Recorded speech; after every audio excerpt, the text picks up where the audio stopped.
grosse frayeur pour des parents à Cavaillon. Leurs enfants sont restés confinés à l'école pendant 1 heure et demie à cause de détonations dans la cité d'à côté.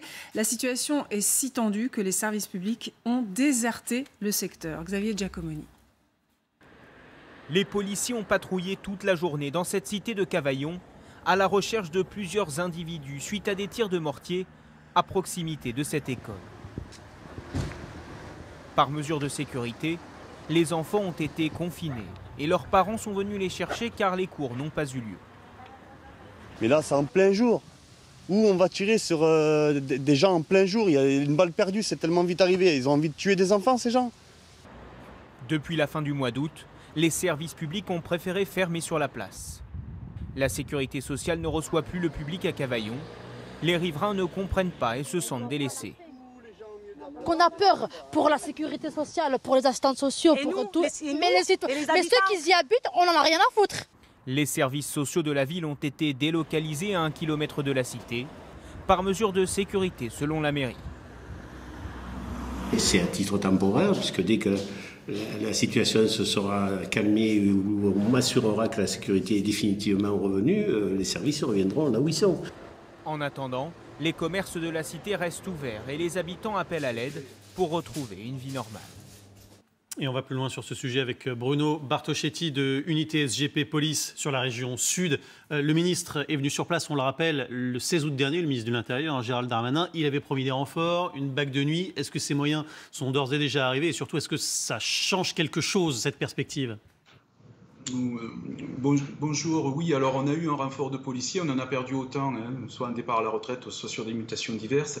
Mais vous savez, très brièvement en France, il faut renforcer aussi la DGSI, les renseignements territoriaux, les services d'enquête. Donc, lorsqu'on renforce des policiers dans des circonscriptions aujourd'hui, c'est tout simplement, et c'est normal, c'est parce qu'il a manqué beaucoup. Donc, vous savez, le niveau est quand même faible en matière de police nationale, que ce soit à Cavaillon ou ailleurs. Ce qui est à retenir surtout, c'est que même si on renforce les commissariats de policiers pour patrouiller, c'est une très bonne chose, mais nous sommes les seuls à rentrer dans ces cités. Il faut voir dans quelles conditions, hein, bien sûr, mais nous sommes les seuls à pouvoir entrer dans ces cités lorsqu'on veut faire baisser le climat anxiogène qui peut régner, notamment à Cavaillon. Et ce n'est pas d'aujourd'hui.